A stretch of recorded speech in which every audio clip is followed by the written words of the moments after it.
Man, I couldn't believe what I saw on the news yesterday. I was just chilling at work, flipping through the channels on the TVs we had at the store. The news hit me like a freight train. My wife, Jessica, and our 3 kids were apparently gone. A car accident, they said. I sat there, frozen, as the newscaster rattled off their names. My heart sank, and my whole world crumbled right there. My co-workers tried to comfort me, saying things like, "I'm so sorry, Jimmy," and "if there's anything we can do." But, honestly, nothing could fill the void that news had punched into my gut. I appreciated their efforts, though. It was a tough day, and I just couldn't shake off the feeling that I'd lost everything. Night fell, and I went home to an empty, cold house. The silence was deafening. I crawled into bed, praying it was all just a messed up nightmare. I mean, how could I face a world without Jessica's laughter or the kids' never-ending energy? Morning came, and I swear I heard noises echoing throughout the house. Confused, I followed the sound, and to my disbelief, found my whole family there. Jessica greeted me with a smile. The kids were at the table, talking about their next camping trip. It was like the news had never happened. My emotions were all over the place, from despair to an overwhelming joy that filled the void I thought was permanent. I had to make sure. Maybe it was just a coincidence. I hurried to my laptop, opened it up, and searched for yesterday's news. And there it was.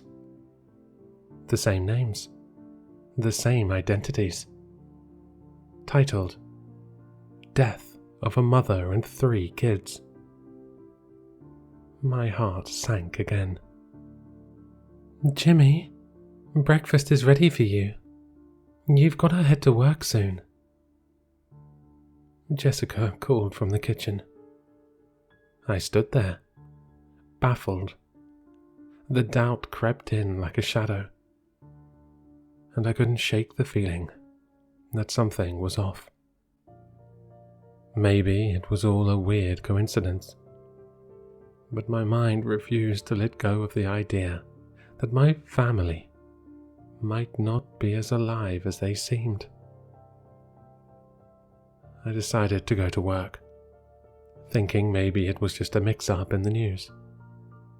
But those strange doubts lingered in the back of my mind, casting a shadow over the happiness that had briefly warmed my heart.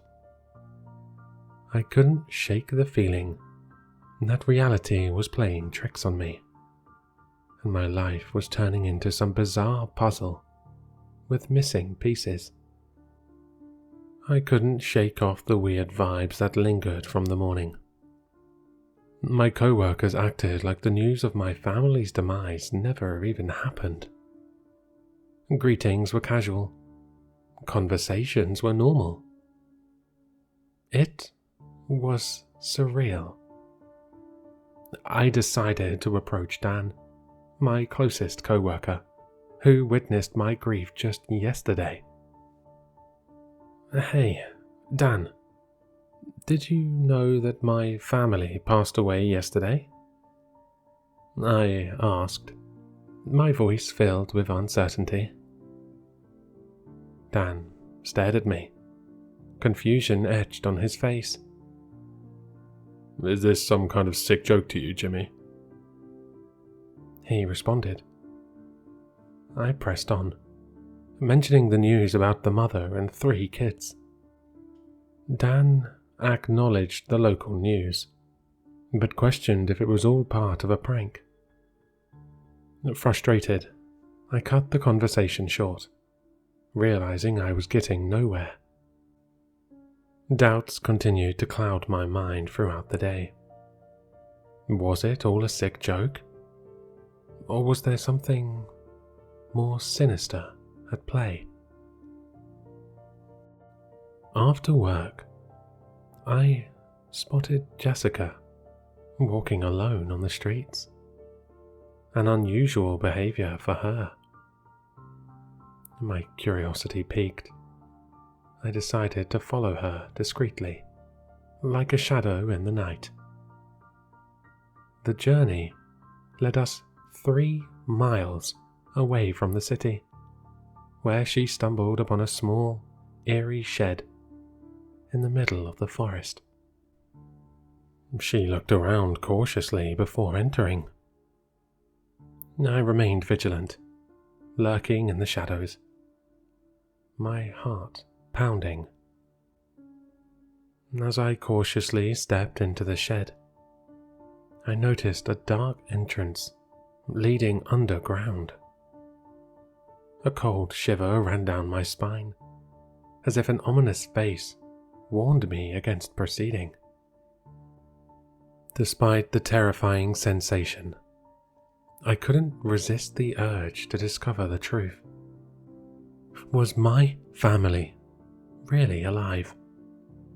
Or was there something darker at play? The choice loomed before me.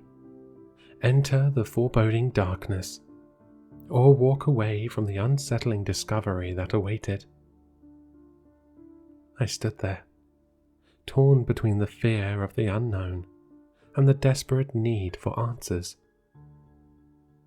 The shed held secrets, and the decision to uncover them weighed heavily on my shoulders. Days passed, and I found solace in the seemingly normal routine of family life. The kids, engrossed in a Disney movie, brought a genuine smile to my face. The warmth of our home enveloped me. Yet, a lingering fear and doubt persisted in the depths of my mind. Curiosity gnawed at me, and I couldn't help but question the kids about their mother's whereabouts. They nonchalantly mentioned she had gone to the grocery store for dinner ingredients. As if on cue, Jessica walked in, a bag of groceries in hand. A kiss on the cheek, a warm greeting. It was all so normal. She headed to the kitchen, and the aroma of cooking filled the air, just like any other day. I convinced myself that maybe avoiding the investigation into the mysterious entrance was the right decision. I have a family that is alive, and they are the same as they were before. That's good enough for me, I reassured myself. The days rolled by in a haze of happiness, spent with my seemingly resurrected family.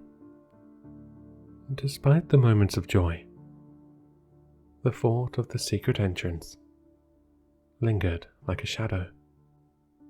The internal struggle persisted, and I questioned if I should venture back into the unknown, risking everything I had regained. My family is alive, and that's all that matters, I repeated to myself every morning, as if trying to drown out the nagging doubts. The routine became a shield against the unsettling thoughts that plagued me.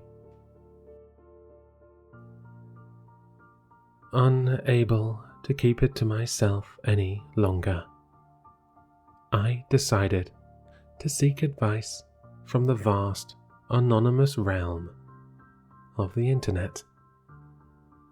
I've crafted this post on a various number of platforms, pouring out my story to faceless strangers. I am asking for your opinion, wondering if I should take the plunge into the mysterious underground or cherish the happiness I have found with my family. I now wait, expecting my responses to be offering a different perspective. Some may urge caution, emphasizing the joy I have at this present moment. Some might fuel my curiosity, pushing me to uncover the truth that lay beneath the surface. The waiting game has left me more conflicted than ever, torn between the safety of my newfound happiness and the relentless curiosity that claws at my mind. So, people, should I be happy with what I have? Or investigate the truth?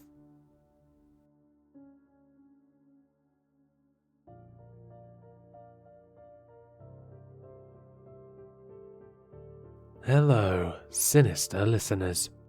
If you've enjoyed this story, then you'll find all the author's information in the description below. For more content, be sure to like, comment, and subscribe to succumb to the sinister.